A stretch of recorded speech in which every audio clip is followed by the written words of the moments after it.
Here's all the ingredients that I use to make fried pickles, and depending on your taste and preferences, you can either alter or add more ingredients, but you do need breadcrumbs, cornmeal, onion powder, garlic powder, dill weed, cayenne pepper, eggs, and of course, pickles.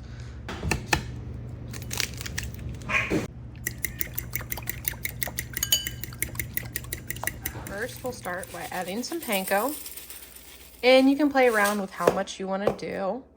And then next, we'll do some garlic.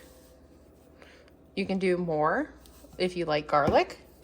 And then just a little bit of cayenne pepper, not too much. It just adds some layers in the flavor. And then next, you will add dill. The more dill you add, the extra pickle flavor it will have. So I recommend adding a lot more dill, but a lot of this is based on your preference. If you like the Buffalo Wild Wings type of fried pickles, I would recommend getting some plain cornmeal and adding a little bit. Once you have everything ready, first we start by taking the pickle and we're going to put it in the egg wash, both sides. And then it's going to go directly over here. And as